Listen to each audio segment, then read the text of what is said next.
A single Greek warship rocks offshore at sunset. Its crew has just watched Leonidas die in the distance. Now they pull hard at the oars and race west, carrying the worst news in Greek history. Most people know what happened at Thermopylae. Almost no one remembers what these sailors had been doing for the past 3 days, or that without them, the stand at Thermopylae would have been pointless. Themistocles, the Athenian strategist who built Greece's fleet, understood something his allies did not. Thermopylae alone could not save Greece. The pass was a narrow choke point on land, but a parallel choke point existed at sea, the Artemisium straits between the mainland and the long island of Euboea. If Xerxes' fleet broke through there, it could land troops behind Leonidas and make the pass irrelevant. So Greece committed to a single integrated defense.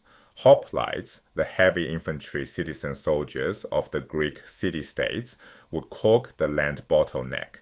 Triremes, oared warships built for ramming, would caulk the sea. 2 caulks, 1 strategy, both had to hold. The numbers looked hopeless. 271 Greek triremes faced roughly 1,200 ships under Xerxes. But that Persian armada was not Persian. It was conscripted from subject peoples, Phoenicians, Cypriots, Ionian Greeks, men sailing under threat, not conviction. Then came the first ally no one had counted on. A massive northeast wind tore down off the Hellespont and caught the Persian fleet anchored on a rocky shore with no beach. For 3 days, the storm smashed ships against the magnesian rocks. Hundreds gone, no arrows fired. To understand what happened next, you have to understand the trireme as a weapon. It was a 120-foot wooden hull powered by 170 rowers in 3 tiers. At its prow, a bronze ram, a heavy beak below the waterline designed to punch holes in enemy hulls. Head-on, the ram was lethal. But the ship had 2 fatal weaknesses. The long oar-lined flanks, where a ram's strike would shear off the oars and crack the hull, and the stern, where the steering oar sat exposed. Naval combat was a geometry problem. Win the angle, win the fight, get to the side or the back of the enemy, and he was finished. Day 1. The winds had done what no Greek admiral could. Now Themistocles needed to test his outnumbered captains without committing to a battle they could lose. He waited until late afternoon when the sun hung low and the time was short. Then he ordered a formation the Greeks called the kyklos, the circle. Every trireme turned outward, rams pointing in every direction like the spines of a hedgehog. The Persians, sensing weakness, fanned out to encircle them. And in doing so, they did exactly what Themistocles wanted. They presented their long, oar-lined flanks to a ring of bronze rams. At a single trumpet signal, the kyklos exploded outward. Every Greek captain picked a target. The Persian ring shattered. This was Metis, Greek cunning weaponized. Day 2. The Persians hesitated. Their crews were exhausted, demoralized, and rattled by the previous evening's surprise. Themistocles pressed the advantage. The Greeks rowed across the channel and baited a fight near the enemy's shore. A small Cilician squadron, coastal subjects from southern Asia Minor, broke off to engage and was systematically destroyed. The pattern was now clear. The Greeks were not just surviving, they were dictating the terms of every encounter. But Xerxes had not yet committed his full fleet.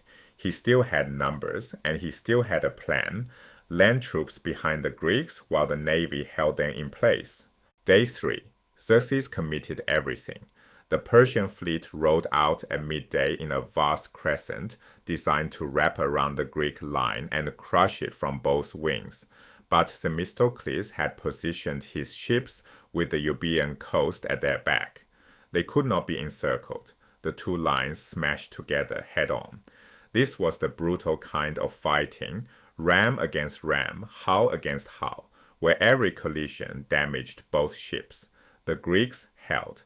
The Persians took heavier losses but kept coming. Athenian triremes were splintered. Half the Athenian fleet was damaged by sundown. And then the question that mattered most in ancient naval warfare. Who could recover the dead from the water without asking the enemy's permission? The Greeks could. The Greeks won. 3 days, 3 engagements. By the ancient measure, Greece had won the sea. Compress the structure and the rhythm becomes clear. Day 1, the kyklos shocks an overconfident enemy. Day 2, probing strikes erode Persian morale and pick off weak squadrons. Day 3, a head-on attritional grind where the smaller fleet absorbs the blow and holds the field. Across all 3 days, the Persian armada lost more ships, more crews, and more confidence than at any point in the campaign. They had been bled, battered, and outthought. And then, at sunset on day 3, Hebronicus's ship arrived. The news was unbearable. Leonidas and his 300 Spartans, along with thousands of allies, had been overrun. The Persian immortals, Xerxes' elite 10,000-man corps, had found a gold pass around the pass. The land flank was gone. And here was the bitter geometry of the whole campaign. The Greeks were winning at sea. They were also now trapped behind enemy lines. If they stayed at Artemisium, Xerxes would land troops to their south on Euboea and cut them off from Athens. Holding the strait had become suicide. They had won the sea. They were about to learn it didn't matter. That night, the fleet withdrew under cover of darkness. But the strategic plan had succeeded in its second purpose.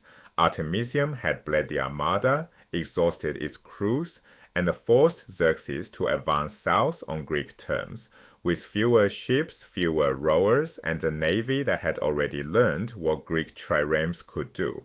Within weeks, that same Themistocles, those same triremes, and those same lessons in geometry would lure the Persian fleet into the narrow waters of Salamis.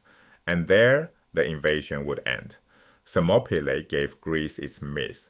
Artemisium gave Greece its method. The Hedgehog at sea taught Greek captains how to win. And 1 month later, they did.